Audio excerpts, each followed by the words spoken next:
नमस्कार, मैं हूं जयप्रकाश पांडे। आप देख रहे हैं साहित्य तक। यह कार्यक्रम है बुक कैफे के टॉप 10 पुस्तकों का। आप जानते हैं साहित्य तक बुक कैफे में हर दिन एक किताब कार्यक्रम के तहत पुस्तकों की चर्चा करता है। वर्ष के अंत में हम उन पुस्तकों की सूची जारी करते हैं जो पुस्तकें उस वर्ष विशेष में महत्वपूर्ण रही हैं, अच्छी रही हैं, उम्दा रही हैं, श्रेष्ठ रही हैं। इस वर्ष 2025 की जो श्रेष्ठ पुस्तकें हैं यानी टॉप 10 पुस्तकें हैं, उनकी जानकारी 22 दिसंबर से हम आपको लगातार दे रहे हैं।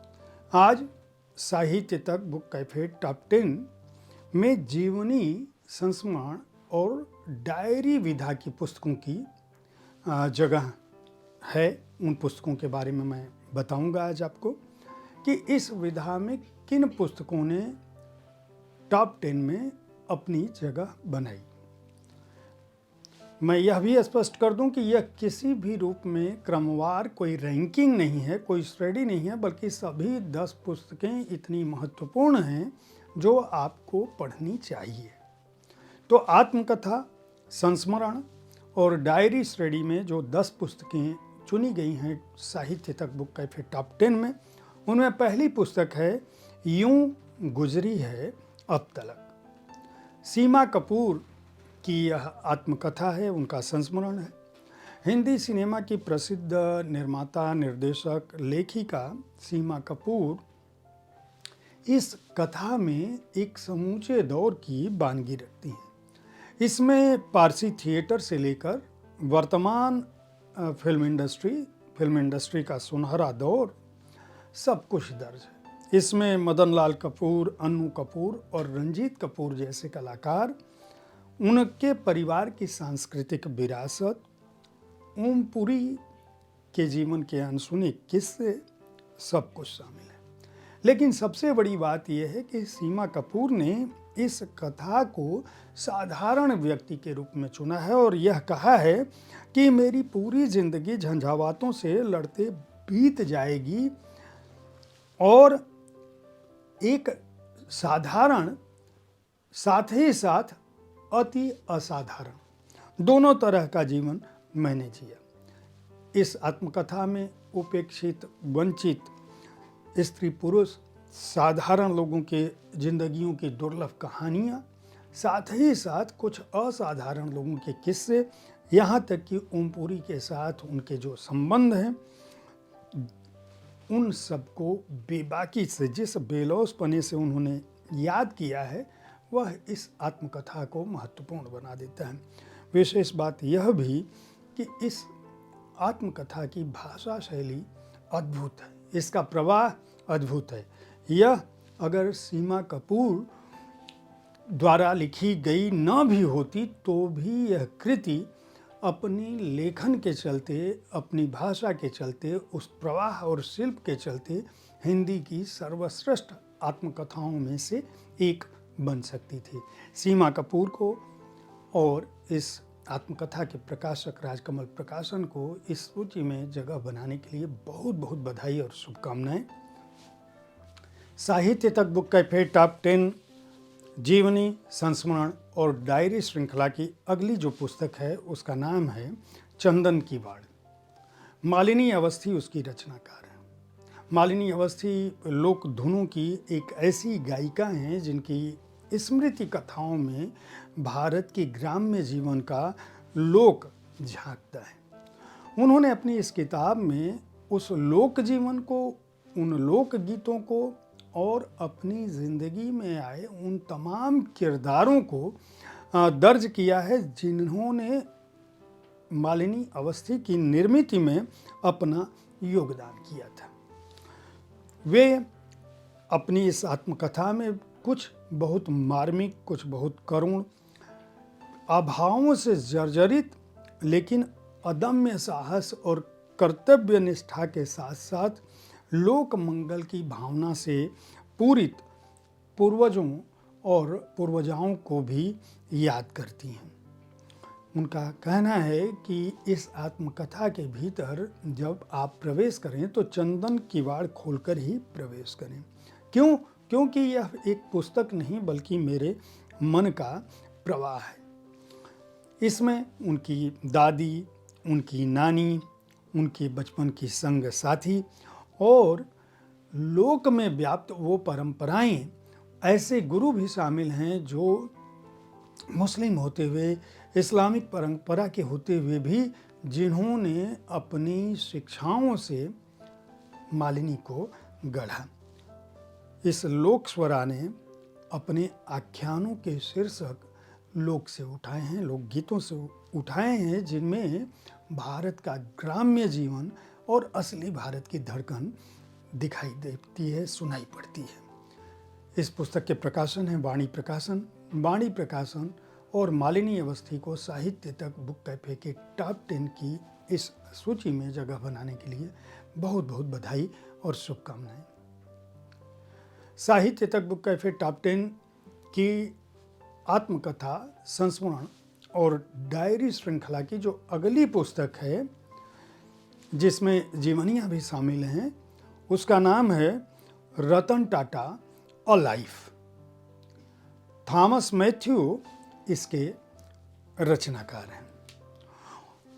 1868 में स्थापित टाटा समूह नमक से लेकर स्टील, सॉफ्टवेयर से लेकर हवाई जहाज, कई उद्योगों में फैला हुआ है।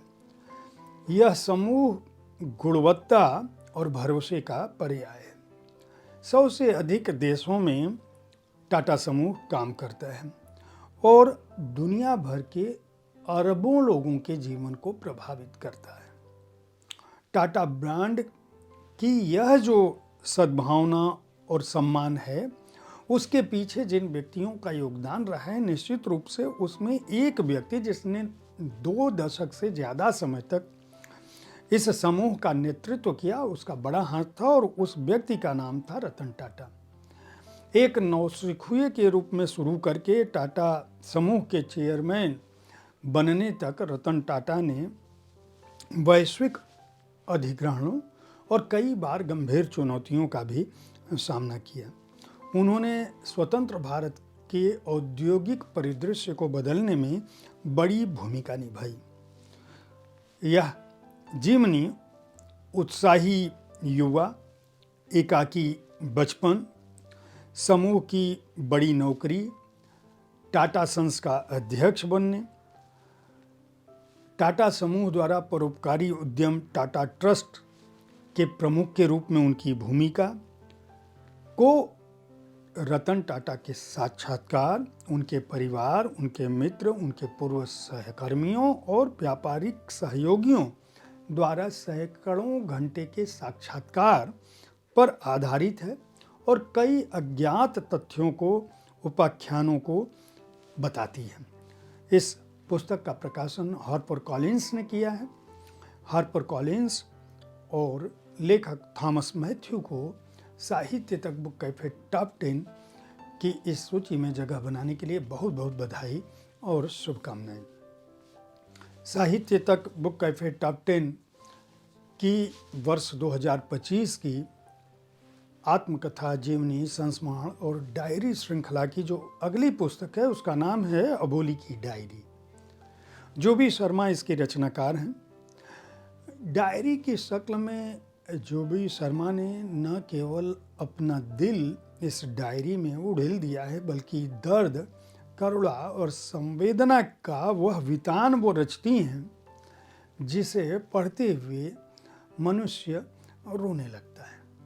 किसी स्त्री के जीवन में इतना दर्द, इतना दुख हो सकता है, वह भी उसके अपने परिजनों, अपने परिवार के लोगों द्वारा, यह बहुत मुश्किल है इसे समझ पाना, विशेषकर जब हम 21वीं सदी में रह रहे हैं। जुबी शर्मा इस डायरी में बताती हैं कि एक लड़की के लिए कोई भी स्थान सुरक्षित नहीं, कोई भी संबंध सुरक्षित नहीं। यहाँ तक कि वह जब बेहतरी की तलाश में कहीं जाती है तो वह भी पुराने नरक से नए नरक तक पहुँचना होता है। एक लड़की अपने लिए चुटकी भर भी कद्र कर देने वाले आदमी के सामने बिछ जाती है। बदले में उसे क्या मिलता है?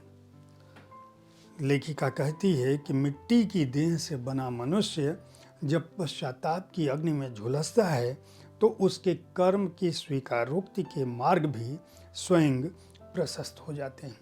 यह डायरी भारतीय समाज में पुरुष सत्ता, स्त्री द्वारा स्त्री जाति के शोषण और एक स्त्री के भटकन के बीच अपने बच्चों से मोह की वह गाथा है जो कई बार चौंकाती है।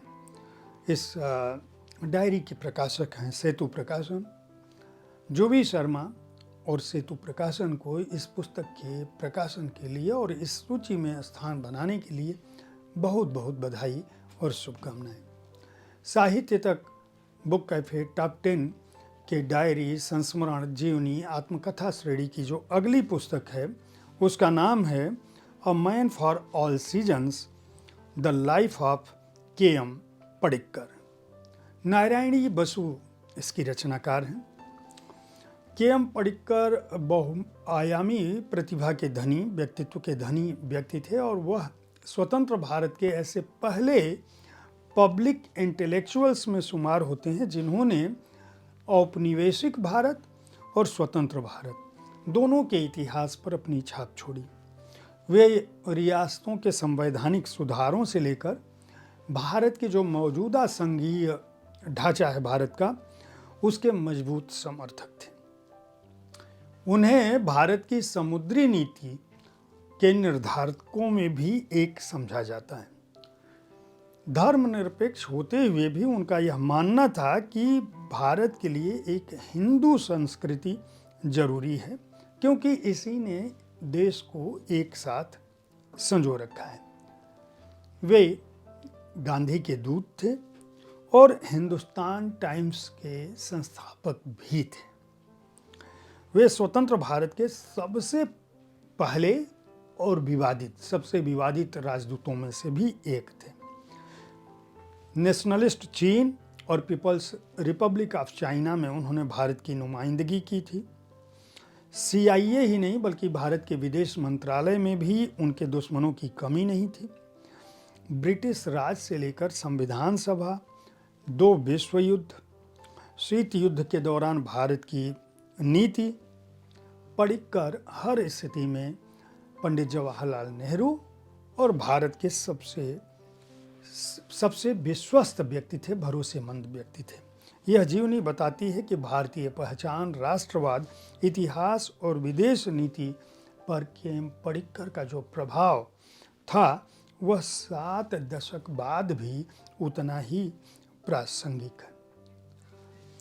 इस पुस्तक की रचनाकार नारायणी बसु और प्रकाशक कॉन्टेक्स्ट को बहुत बहुत बधाई और शुभकामनाएं साहित्य तक बुक कैफे टॉप 10 की इस सूची में अपना स्थान बनाने के लिए।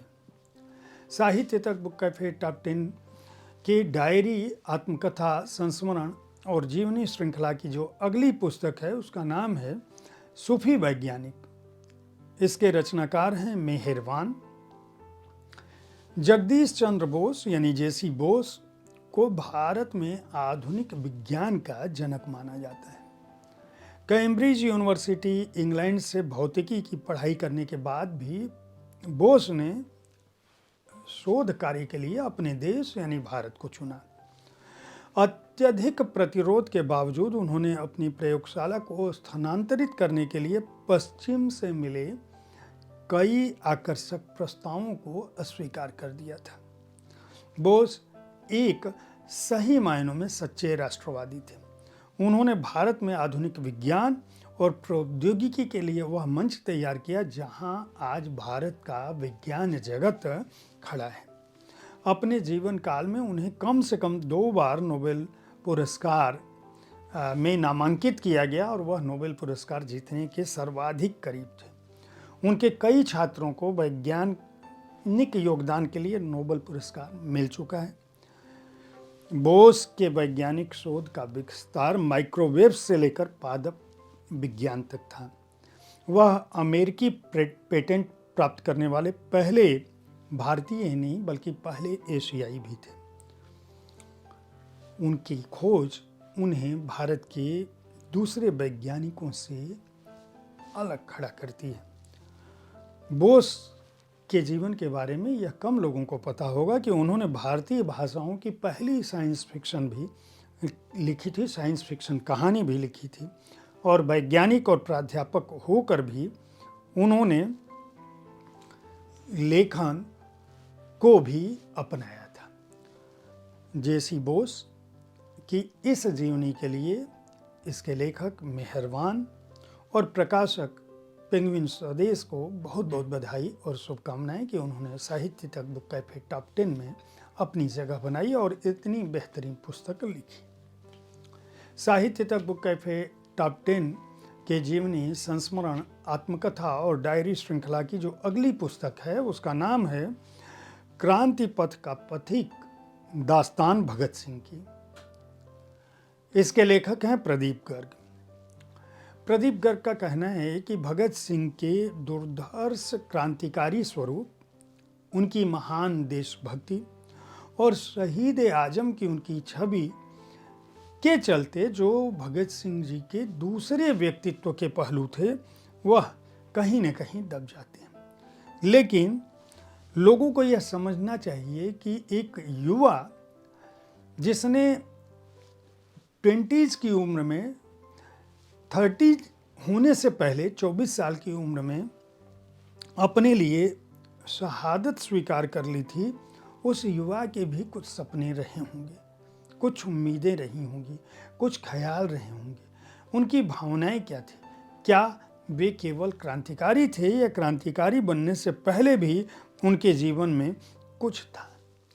यह भगत सिंह के व्यक्तित्व पर अपनी तरह की अनोखी पुस्तक है। क्यों? क्योंकि वह उन्हें एक ऐसे युवा के रूप में देखती है जो स्वप्न दृष्टा होते हुए भी आम युवाओं की तरह जिसके सपने थे, जिसकी उम्मीदें थी, जिसके जीवन में राष्ट्र के प्रेम के साथ साथ जिसका दिल कहीं और भी धड़कता था, कला के प्रति भी धड़कता था, सिनेमा के प्रति भी धड़कता था और उन संबंधों के प्रति भी धड़कता था, किताबों के प्रति भी धड़कता था, जिसमें साहित्य, संगीत, सिनेमा, गाना सब कुछ आता था। सैंडर्स को मारने के बाद पुलिस और सीआईडी के ऐन नाक के नीचे से जब दुर्गा भाभी, जिन्होंने निकाला था भगत सिंह को, कोलकाता पहुंचाया था, उनके शब्दों में वह सौंदर्य का उपासक था, कला का प्रेमी था, जीवन के प्रति उसे आसक्ति थी।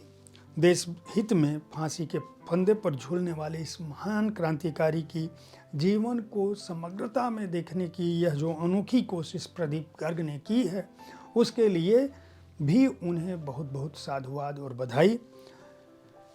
इस पुस्तक का प्रकाशन लोक भारती प्रकाशन ने किया है। साहित्य तक बुक कैफे टॉप 10 की इस सूची में जगह बनाने के लिए प्रदीप गर्ग और उनके प्रकाशक लोक भारती प्रकाशन को बहुत बहुत बधाई और शुभकामनाएं। साहित्य तक बुक कैफे टॉप 10 की जीवनी, आत्मकथा, संस्मरण और डायरी श्रृंखला की जो अगली पुस्तक है उसका नाम है a life less extraordinary, my journey through politics, passion and purpose. Luv Bhargav इसके रचनाकार हैं। अपने इस संस्मरण में लखनऊ निवासी लव भार्गव आत्मचिंतन की एक ऐसी यात्रा पर निकलते हैं जो दिल को छू लेती है। उनके किस्सों में हास्य और गहरा आत्मनिरीक्षण शामिल है। यह कहानी जीत या पछतावे को बताने की बजाय उन लोगों और उन पलों पर फोकस करती है जिन्होंने लव भार्गव की एक अच्छी जिंदगी को आकार दिया। लेखक जीवन की गहरी सच्चाइयों पर इस पुस्तक के माध्यम से विचार करते हैं, जिनमें कर्म और भाग्य की सूक्ष्म कार्यप्रणाली काम करती है और उस पर इंसान का नियंत्रण लगभग नहीं के बराबर होता है। यह संस्मरण मनुष्य की सीमाओं पर भी विचार करने के लिए बाध्य करता है। सफलता की पारंपरिक कहानियों से दूर यह व्यक्तिगत विकास की कहानी है, जो अपनी कमियों को अपनाने के लिए अप्रत्याशित सीखों और समय के साथ मिलने वाली समझदारी से उपजी है। इस पुस्तक की प्रामाणिकता के प्रति लेखक का स्थायी भाव यह है कि खुद में होना शांति का प्रमाण है। 70 के दशक के एक महत्वपूर्ण मोड़ से जब लेखक बतौर राजनेता, अभिनेता, सामाजिक कार्यकर्ता, पति और पिता की भूमिका निभा रहा था, उसने अपने जीवन के व्यक्तिगत विकास और सार्वजनिक सेवा को बेहद ईमानदार ढंग से मूल्यांकित करते हुए इस पुस्तक में रखा है। लव भार्गव को और इस पुस्तक के प्रकाशक हे हाउस इंडिया को साहित्य तक बुक कैफे टॉप 10 की इस सूची में जगह बनाने के लिए बहुत बहुत बधाई और शुभकामनाएं। साहित्य तक बुक कैफे टॉप 10 की डायरी, आत्मकथा, जीवनी और संस्मरण श्रृंखला की जो अगली पुस्तक है उसका नाम है the lion of Nowshera. Ziaur सलाम और आनंद मिश्रा ने इस कृति को लिखा है। भारत को आज़ादी मिलने के बाद कुछ सप्ताह के अंदर ही पाकिस्तान ने भारत की मुस्लिम बहुल आबादी यानी रियासत जो सीधे पाकिस्तान की सीमा से सटती थी उस पर कब्जा करने की कई बार कोशिश की। इस वजह से कश्मीर जो है युद्ध का मैदान जो तब बना था वह आज भी बना हुआ है। पर पाकिस्तान के इन नापाक मंसूबों को नाकाम करने के लिए जो सैन्य अभियान शुरू में छेड़ा गया उनमें से एक महानतम योद्धा ने उनकी अगुवाई की और नेतृत्व किया। उसमें ब्रिगेडियर मोहम्मद उस्मान का नाम सबसे आगे आता है। ब्रिगेडियर मोहम्मद उस्मान उस बहुलवादी भारत में रहने के लिए तत्पर थे जिन्होंने या जिनके कद के लोगों ने पाकिस्तान को चुन लिया था। भारत में इनके कद के सिर्फ 2 या 3 अधिकारियों ने भारत में रहना चुना था, लेकिन उस भारत को चुनने और अपने शौर्य को स्थापित करने, भारतीय भूमि की रक्षा के लिए अपने 36वें जन्मदिन से सिर्फ 12 दिन पहले पाकिस्तानी सेना से लड़ते हुए ब्रिगेडियर मोहम्मद उस्मान को अपना सर्वोच्च बलिदान यानी अपनी शहादत देनी पड़ी। कृतज्ञ राष्ट्र ने उन्हें नौसेना का शेर बताया, लेकिन क्या नौसेना के इस शेर के प्रति स्वतंत्र भारत ने वर्तमान में उनकी उस गरिमा को कायम रखा? इस पुस्तक के लेखकों ने इस बहादुर सैनिक के प्रति अपने कर्तव्य का निर्वाह किया है और यह बताने की कोशिश की है कि शहीदों की चिताओं पर लगेंगे हर बरस मेले केवल कहने से नहीं होता बल्कि करने से होता है। इस पुस्तक का प्रकाशन ब्लूम्सबरी ने किया है।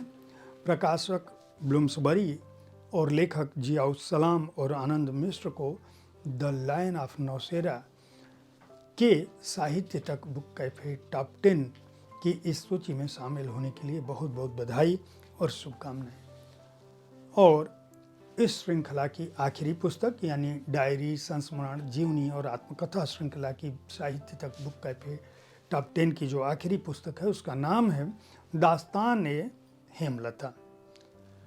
इसके लेखक हैं डॉक्टर अरविंद यादव। आँखियों के झरोखों से मैंने देखा जो सांवरे, कौने दिशा से लेके चला रे बटोहिया, तू इस तरह से मेरी ज़िंदगी में शामिल है, तू जो मेरे सुर मिला ले, संग गा ले, मेघा ओ रे मेघा, तू तो जाए देश विदेश, और जब दीप जले आना, जब शाम ढले आना। जैसे गीतों से भारतीय जनमानस के दिलों पर अमिट छाप छोड़ने वाली गायिका हेमलता के जीवन की यह सबसे अनूठी और आधिकारिक जीवनी है। हेमलता ने अपने पिता पंडित जयचंद भट्ट जो उत्कृष्ट कोटि के शास्त्रीय गायक थे। उन्हीं के माहौल में संगीत की शिक्षा ली, लेकिन उनके पिता यह नहीं चाहते थे कि हेमलता फिल्मों के लिए गाएं।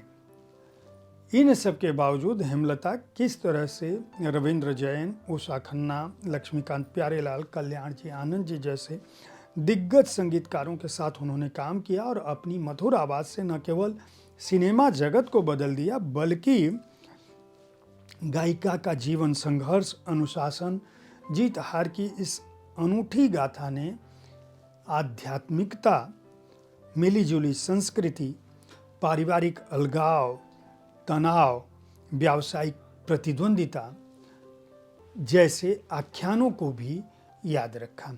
अरविंद की एक विशेषता है कि उन्होंने हेमलता की जीवनी को उनसे सुनकर उन्हीं के शब्दों में इस तरह से लिखा है कि समूचा कालखंड आपके सामने जीवंत हो जाता है। इस जीवनी में लता मंगेशकर और मोहम्मद रफ़ी जैसे दिग्गजों के संस्मरण तो शामिल ही हैं, साथ ही साथ ऐसे संस्मरण भी शामिल हैं जो यह बताते हैं कि जीवन में कभी भी देर नहीं होती और भाग्य के साथ साथ आपके कर्म और आपकी प्रतिबद्धताओं का भी जीवन में असर होता है। इस पुस्तक के प्रकाशक हैं सर्वभाषा ट्रस्ट, डॉक्टर अरविंद यादव, और प्रकाशक सर्वभाषा ट्रस्ट को बहुत बहुत बधाई और शुभकामनाएं साहित्य तक बुक कैफे टॉप 10 में जगह बनाने के लिए। जैसा कि आप जानते हैं, साहित्य तक बुक कैफे टॉप 10 की यह श्रृंखला अभी जारी रहने वाली है।